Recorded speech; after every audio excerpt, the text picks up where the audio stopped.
Have you ever noticed that toxic people can turn a good job into a stressful one?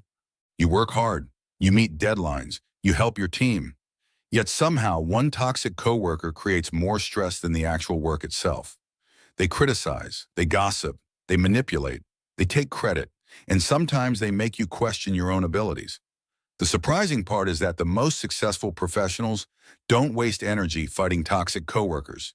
They use smart strategies to protect their reputation, productivity, and peace of mind. In this video, you'll discover 5 powerful ways to deal with toxic people at work without damaging your career. First, what exactly is a toxic person? Before we discuss solutions, let's understand something important. A toxic person is someone whose behavior consistently creates negativity, conflict, stress, or emotional exhaustion for others.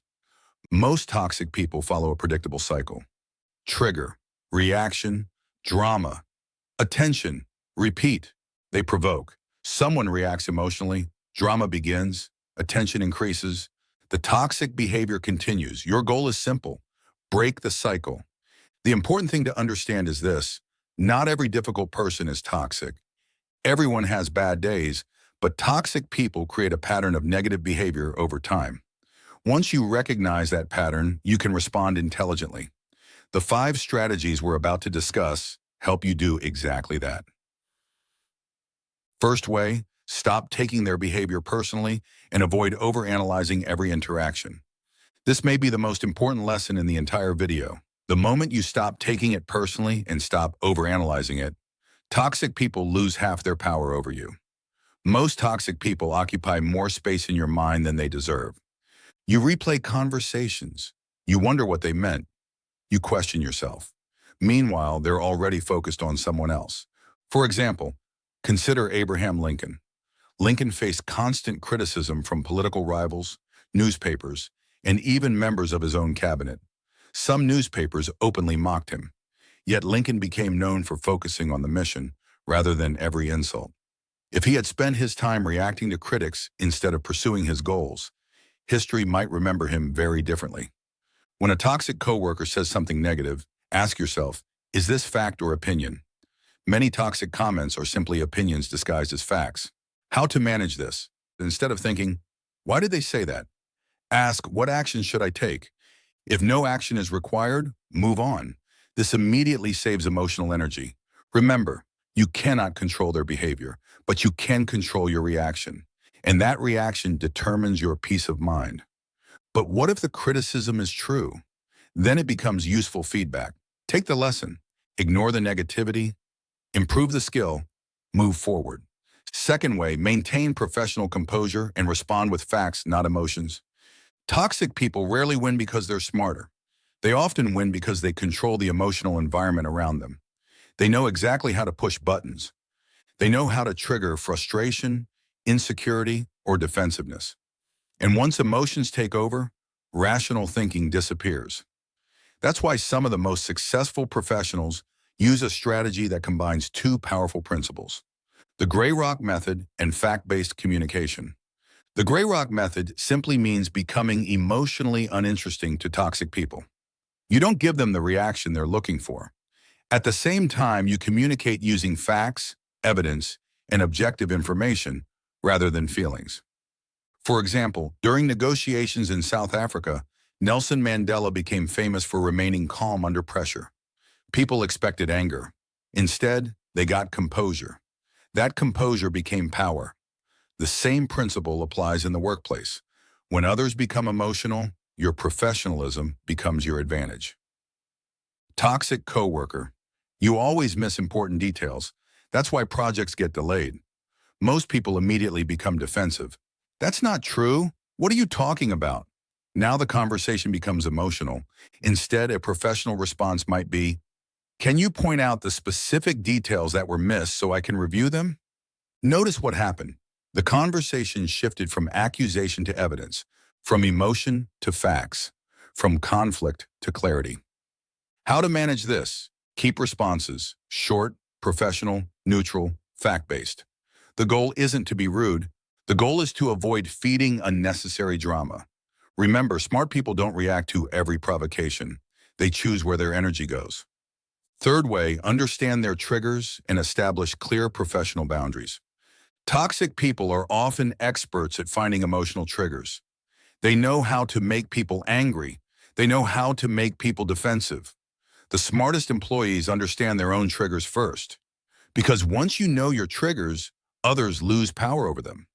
That's why one of the smartest workplace skills is learning how to identify triggers and establish boundaries before problems escalate. In simple terms, you cannot always control toxic behavior, but you can control your access to it.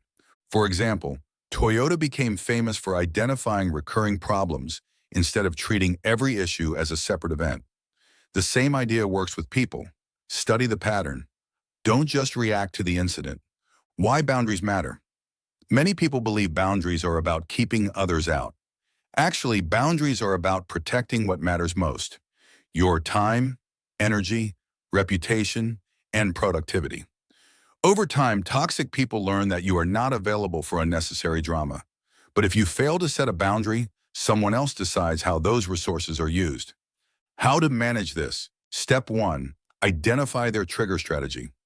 Ask yourself, what behavior do they repeat? What reaction are they hoping for? Patterns reveal intentions. The more predictable the pattern, the easier it becomes to manage. Step 2. Remove the reward. Many toxic people continue certain behaviors because they receive attention and control. When the reward disappears, the behavior often becomes less effective. Step 3. Set clear expectations. Professional boundaries should be simple and direct. Step 4. Reinforce the boundary consistently. As we're talking about leadership, communication, decision-making, and business growth, there's something interesting I came across: the Leader's Toolkit. Sometimes the real challenge is inspiring your team, handling tough conversations, making decisions that actually stick, staying focused under pressure. And it didn't stop at the ebook. You also get a checklist to keep you focused, a resource cheat sheet for quick solutions, and a mind map that simplifies everything into one glance. Simple, practical, and powerful. I've added the link in the description below so you can easily explore it after this video. Fourth way, document the facts and let their actions reveal the truth. Many employees try to expose toxic people. Smart professionals let patterns expose them naturally, because patterns are more powerful than accusations. People can argue with opinions, but it's much harder to argue with facts. That's why high-performing professionals focus on two things: documenting important interactions, allowing consistent patterns of behavior to reveal themselves over time, because eventually patterns become visible. And when they do, people often expose themselves without realizing it. For example, the downfall of Enron didn't happen because someone made one dramatic accusation. It happened because evidence accumulated over time. Documents, records, facts, patterns. Eventually, the truth became impossible to ignore. Suppose someone says, "You never contribute during team projects." Instead of becoming defensive, say, "Last month I completed the client presentation, coordinated the vendor meeting, and submitted the final report. Which specific area would you like me to improve?" Notice what happened. The conversation moved from opinion to evidence. How to manage this? Document meetings, deadlines, responsibilities, agreements. Professional documentation protects you while allowing facts to speak for themselves. Remember, truth doesn't need help when evidence exists. Fifth way, navigate workplace dynamics wisely and stay focused on your professional development. Many people hate office politics because they misunderstand it. Healthy office politics is not manipulation. Healthy office politics is relationship management. It's understanding influence. It's building trust. It's creating visibility. The problem is that many employees spend years improving technical skills while completely ignoring relationship building skills. That's why this fifth strategy combines two powerful ideas: build positive influence within your workplace and continue investing in your personal and professional growth. Because while toxic people focus on creating drama, successful professionals focus on creating value. For example, when Satya Nadella became leader of Microsoft, one of his biggest strengths wasn't technology. It was relationship building. He aligned teams, created collaboration, built trust. That's positive workplace politics. Instead of obsessing over toxic coworkers, learn a new skill, improve communication, build leadership skills, expand your network. The more valuable you become, the less power toxic people have over your future. How to manage this? Build relationships before you need them. Support colleagues. Communicate clearly. Help others succeed. Focus on long-term success. Create visibility for your work. The strongest protection against toxic people isn't an argument. It's a strong professional reputation. Know when to escalate the issue. Notice something interesting. All 5 strategies focus on controlling yourself, not controlling toxic people. But sometimes professional handling isn't enough. If toxic behavior becomes harassment, discrimination, bullying, threats, and serious misconduct, then escalation may be necessary. Document facts, follow company policies, report issues through appropriate channels. Professional organizations have procedures for a reason. Protecting yourself is not being difficult. It's being responsible. Remember, there's a difference between occasional workplace conflict and serious misconduct. Know the difference. Act professionally. The goal is not to change toxic people. The goal is to prevent toxic people from changing you. Stay professional, protect your peace, and continue building a career that moves you toward your goals. Because in the end, the most successful professionals aren't the ones who win every argument. They're the ones who keep growing while everyone else is distracted by drama.